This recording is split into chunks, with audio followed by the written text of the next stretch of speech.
Assalamualaikum warahmatullahi wabarakatuh. Alhamdulillah kita bertemu lagi dalam ruangan komen pilihan. Komen yang terpilih untuk video ini ialah daripada saudara Mohanjaro Aditya. Ayuh kita baca sebagaimana tangkap layar di sebelah saya ini. Beliau menulis, bila buat konten, kadang-kadang duit sama banyak dengan dosa. Mati baru nampak kesan dosa berkait dengan manusia yang tak terampun selagi yang empunya diri tak maafkan. Barzah bang, barzah. Akhirat bang, dahsyat. Cari rezeki cara lain lah. Okey, dengan emojinya di situ. Baik. Pertama sekali selamat datang kepada saudara Mohanjaro Aditya. Nampaknya saudara orang baru di saluran YouTube saya. Tak mengapa. Ahlan wa sahlan saya ucapkan. Terima kasih kerana sudi menjenguk ke saluran YouTube saya, menonton video saya dan meninggalkan komen. Terima kasih juga atas nasihat dan peringatan tentang dosa berkait manusia, alam barzah dan hari akhirat. Semua ini adalah nasihat dan peringatan yang penting. Jazakallahu khairan saya ucapkan. Sebenarnya kerana mengingati alam barzah dan hari akhiratlah saya membuat video-video termasuk video react terhadap ustaz dan ustazah lain. Penjelasannya adalah seperti berikut. Moga ia bermanfaat kepada saudara Mohanjaro dan sesiapa lain yang baru di saluran YouTube saya ini. Pertama, saya membuat video tanpa mengambil apa-apa hasil daripada pihak YouTube. Saya tidak monetize saluran YouTube saya. Para penonton yang sudah lama di saluran YouTube saya mengetahui hal ini. Bagi para penonton yang baru, okey, saya maklumkan sekali lagi bahawa saya tidak monetize saluran YouTube ini. Kalau perasan pun saya tak pernah pun ajak orang untuk subscribe, untuk tekan loceng ke apa ke. Nak tengok, tak nak tengok, tak apa. Okey? Bahkan, jika dibuat sedikit semakan, akan ditemui bahawa saya telah pun menulis di bahagian pengenalan tentang diri saya di saluran YouTube saya ini, bahawa saya bacakan ya apa yang saya tulis. Okay. Ini adalah saluran percuma, bermaksud saya tidak mengambil atau menerima apa-apa bentuk pulangan. Saya letak tanda dolar, ringgit kan. Okey. Tujuan hanyalah berkongsi ilmu kepada umat Islam. Moga-moga ia menjadi pelaburan saya untuk hari akhirat. Jadi kepada saudara Mohanjaro, atas nasihat yang sama untuk mengingati alam barzah dan hari akhirat, berhati-hatilah sebelum membuat tuduhan. Kedua, tadi saya katakan kerana mengingati alam barzah dan hari akhiratlah saya membuat video-video termasuklah video react terhadap ustaz dan ustazah lain. Ini berdasarkan sebuah hadis masyhur yang dikeluarkan oleh Imam Muslim dalam sahihnya. Hadis nombor 3084 atau penomboran lain hadis nombor 1631. Bahawa Rasulullah SAW bersabda, maksudnya apabila seorang manusia meninggal dunia, terputuslah daripadanya amalannya kecuali 3 perkara. Sedekah jariahnya, ilmunya yang dimanfaatkan, atau anak soleh yang mendoakannya. Maka apabila saya mati kelak, saya inginkan pahala yang berterusan. Saya tidak mahu wang ringgit kerana ia tidak dapat saya bawa dan manfaatkan di alam barzakh mahupun di hari akhirat. Maka atas sebab inilah, kerana hadis inilah, saya membuat video-video yang dengan itu saya berharap ia menjadi ilmu yang dimanfaatkan oleh orang ramai secara berterusan sehingga ia menjadi amalan yang berterusan pahalanya kepada saya apabila saya memasuki alam barzah dan hari akhirat. Sebab YouTube ni sepaham saya, selagi kita letak video tu di situ, selagi itulah ada. Kecuali kalau kita melanggar undang-undang pihak YouTube, maka mereka akan tutup akaun. Tapi selagi itu, insya-Allah selagi ada, Dan kalau ada orang tonton, dia manfaatkan ilmu tersebut, selagi itulah insya-Allah saya mendapat pahala. Akan tetapi, walau bagaimanapun, namun begitu, jika saya menyampaikan ilmu yang salah, maka saya berdosa atas kesalahan itu dan orang-orang yang mengamalkan kesalahan itu juga menyebabkan dosa mereka berterusan kepada saya. Berterusan juga ya. Jadi sebab itu saya double check, triple check bahawa apa yang saya sampaikan dalam video-video saya adalah betul ya. Dan kemudian kalau ternyata salah, ada orang betulkan ke apa, saya akan membuat pembetulan di saluran YouTube saya juga.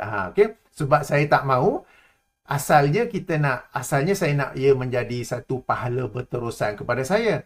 Tapi saya tak mahu pula jadi terbalik, ia menjadi dosa yang berterusan kepada saya. Okay? Jadi dalam perkara ini, betul kita nak amalan, kita nak pahala, kita nak membuat satu amalan yang pahala berterusan, yang ini ilmu yang dimanfaatkan. Cuma hendaklah dipastikan itu ialah ilmu yang betul. Kalau ilmu yang salah, maka ia menjadi dosa kepada saya dan saya juga menanggung dosa semua orang yang mengamalkan perkara yang salah tersebut berterusan di alam barzah dan hari akhirat ya. Okey, di sini saya mendapat soalan lazim. Tak boleh ke ambil wang ringgit daripada YouTube dan pada waktu yang sama menjadi amalan yang berterusan pahalanya apabila sudah mati kelak? Saya jawab dengan analogi yang mudah. Katakanlah anda vacuum kapet di masjid. Setelah selesai anda minta RM50. Anda dapat RM50 daripada NJK Masjid. Tetapi adakah anda dapat pahala daripada Allah? Berbeza apabila anda secara sukarela vacuum kapet tanpa meminta apa-apa pulangan daripada AJK Masjid. Yang anda harapkan hanyalah pahala daripada Allah Subhanahu Wa Taala. Di sini ayuh kita ulang kaji maksud ikhlas. Ikhlas dari sudut bahasa ialah bersih dan suci. Dari sudut istilah pula ialah beramal soleh dengan hati yang bersih dan suci daripada mengharapkan apa-apa daripada manusia. Yang diharapkan hanyalah ganjaran daripada Allah Subhanahu Wa Taala. Dan inilah sebenarnya manhaj dakwah para nabi dan rasul. Beberapa kali dalam Al-Quran, mereka menyatakan bahawa mereka tidak mengharapkan sebarang upah atau harta daripada usaha dakwah mereka. Yang mereka harapkan hanyalah ganjaran daripada Allah Subhanahu Wa Taala. Antara lain, sila rujuk ayat 72 surah Yunus, ayat 29 surah Hud, ayat 109 surah Asy-Syu'ara dan banyak lagi. Okey. Di sini saya mendapat satu lagi soalan lazim. Kenapa tidak ambil wang ringgit daripada YouTube dan kemudian sedekahkan? Maknanya jangan ambil untuk masuk poket sendiri. Terima duit tersebut dan terus disedekahkan. Okey, saya jawab. Jika yang sedemikian itu adalah baik, kenapa para nabi dan rasul tidak ambil upah daripada usaha dakwah mereka dan kemudian mensedekahkannya kepada orang miskin? Bukankah kebanyakan, bukan semua, tetapi kebanyakan yang mengikuti dan beriman kepada dakwah para nabi dan rasul terdiri daripada orang-orang yang miskin, orang-orang yang susah, orang-orang yang ditindas. Seandainya ia adalah baik, nescaya para nabi dan rasul akan mendahului cara dakwah sedemikian, yakni ambil upah daripada usaha dakwah untuk disedekahkan kepada orang miskin. Namun mereka tidak melakukannya, sebaliknya berusaha membantu orang miskin, orang susah, orang yang ditindas, dizalimi melalui hasil pendapatan yang lain ataupun dengan cara yang lain. Yang penting bila berdakwah jangan ambil upah.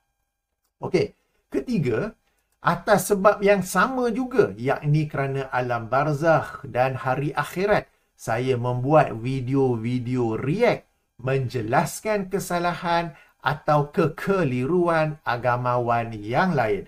Ini kerana saya tidak mahu disoal di alam barzah mahupun di hari akhirat kelak. Kenapa telah sampai ke perhatian saya sebuah video yang di dalamnya mengandungi kesalahan, lalu saya diam sahaja. Saya tidak mahu disoal di alam barzakh mahupun di hari akhirat kelak. Kenapa saya membiarkan kesalahan tersebut tersebar luas di media sosial? Saya tidak mahu disoal di alam barzakh mahupun di hari akhirat kelak. Kenapa Allah telah mengurniakan kepada saya kemampuan membezakan antara hak dan batil, kemudahan untuk menyampaikan ilmu, kelapangan untuk menyampaikan ilmu, tetapi saya kufur atas semua kurniaan tersebut dengan tidak menerangkan apa yang hak dan apa yang batil kepada umat Islam.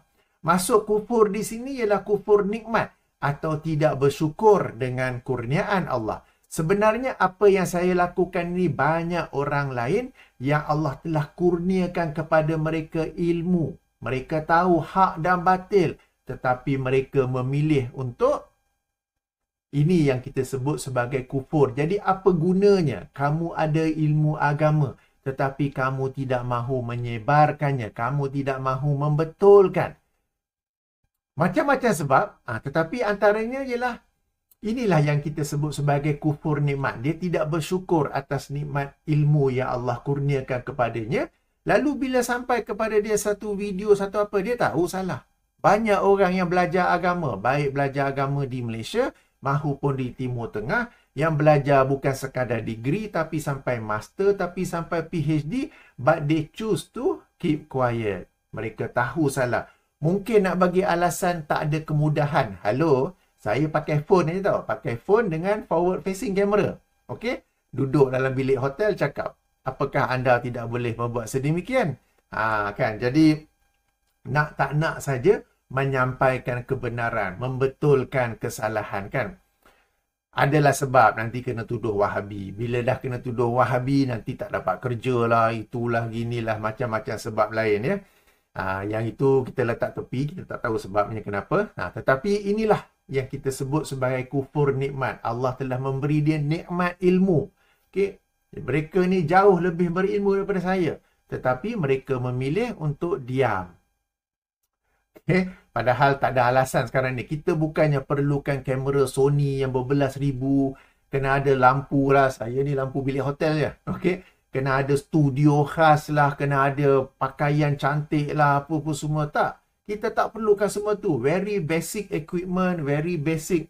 Bukan studio, bilik hotel saja. Yang penting, sampaikan ilmu yang betul. Itu tu. Tapi mereka tidak mahu melakukannya, ya. Okey. Oleh itu, sekali lagi, atas sebab alam barzakh dan hari akhirat lah, saya membuat video-video react menjelaskan kesalahan atau kekeliruan sebahagian agamawan. Keempat, saudara Mohanjaro menulis ya. Beliau menulis, kadang-kadang duit sama banyak dengan dosa. Mati baru nampak kesan dosa berkait dengan manusia yang tak terampun selagi yang empunya diri tak maafkan. Okey. Beliau tidak sebut secara tepat dosa apakah yang dimaksudkan. Namun, saya rasa saya faham apa yang dimaksudkan. Yang ini dosa membuka dan menyebarkan aib manusia lain. Dalam kes ini, menyebarkan aib ustaz dan ustazah. Sebenarnya ini bukanlah satu salah faham yang spesifik kepada saudara Mohanjaro sahaja, tetapi juga luas kepada agak ramai orang. Mereka beranggapan membuat video react bererti membuka dan menyebarkan aib ustaz-ustazah di media sosial. Penjelasan tentang salah faham ini mudah sahaja. Membuka aib yang dilarang oleh Islam ialah kita menyebarkan sesuatu kekurangan yang tersembunyi. Contoh, saya guna drone. Terbang, pergi jauh. Drone sekarang boleh terbang jauh dah. Ke rumah seorang ustaz. Kemudian saya hover, maknanya steady saja. Jauh sikit, tak boleh dekat dengan rumah. Sebab kalau dekat rumah nanti bunyi, boleh dengar kan? Okay. Kemudian saya zoom. Optical zoom. Digital zoom. Untuk rakam apa yang ustaz itu buat secara tertutup. Drone sekarang ni jangan terkejut. Angin kuat ke apa, dia boleh steady dan dia boleh zoom. Kita kadang pegang phone, kita zoom pun kita goyang-goyang gambar gitu kan. Drone tu dia steady saja. Okey, jadi saya rakam apa yang ustaz itu buat secara tertutup di dalam rumahnya. Siap dengan rakaman kualiti 4K. Katakanlah saya dapat rakam sesuatu yang tidak baik. Kemudian saya upload, saya muat naik hasil rakaman ke media sosial dengan tajuk yang sensasi. Okey, ini barulah perbuatan membuka aib yang dilarang oleh Islam. Sangat berbeza apabila ustaz itu memberi kuliah agama.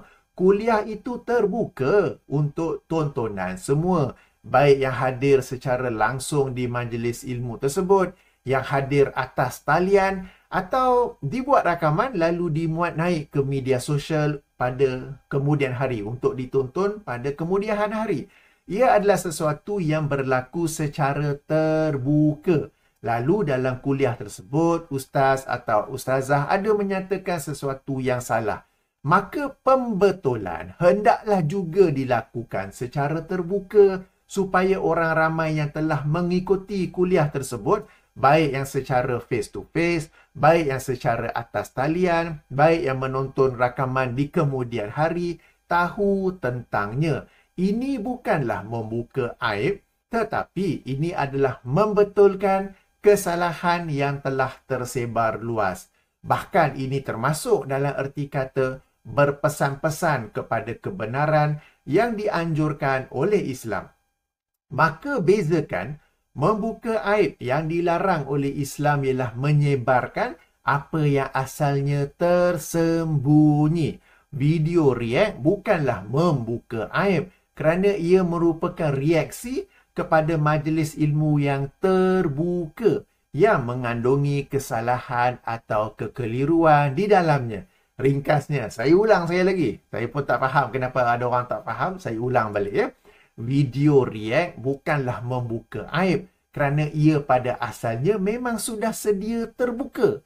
Video react bukanlah menyebarkan aib kerana ia asalnya memang sudah sedia tersebar. Kuliah itu pada asalnya sudah memang terbuka, pada asalnya memang sudah tersebar. Maka ini bukanlah lagi membuka dan menyebarkan aib.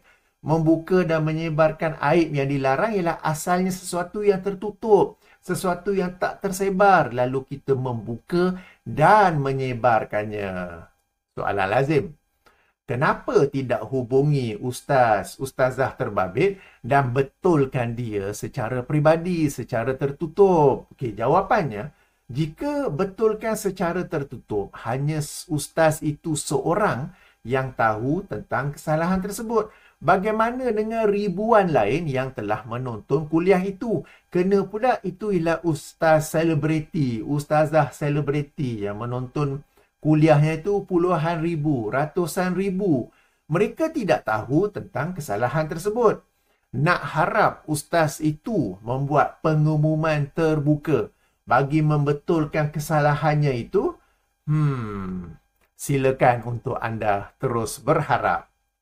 Baik, saya rasa sudah cukup komen saya atas komen pilihan kali ini. Moga-moga ada manfaatnya kepada semua, khasnya kepada mereka yang baru saja mengikuti saluran YouTube saya. Moga-moga Allah terus mengurniakan kepada saya keikhlasan dan kemudahan untuk berkongsi ilmu kepada semua. Moga-moga Allah juga mengurniakan keberanian kepada sekian banyak orang yang Allah telah mengurniakan dia ilmu, yang telah memberi dia kemudahan untuk belajar agama. Kadang mereka ni belajar dengan duit zakat. Pergi belajar, tak kisah. Universiti dalam negeri, universiti luar negeri, belajar sampai tinggi-tinggi. Mereka nampak, mereka tahu kesalahan, kekeliruan yang disampaikan oleh sebahagian penceramah. Tetapi mereka memilih untuk berdiam diri. Moga-moga Allah mengurniakan kepada mereka keberanian, kekuatan untuk ubah dan bersuara. Tentang isu teknikal, itu bukanlah alasan. Sebab macam saya kata, saya pun guna phone, guna forward facing camera, tak payah studio, tak payah dengan lampu yang macam payung tu kan.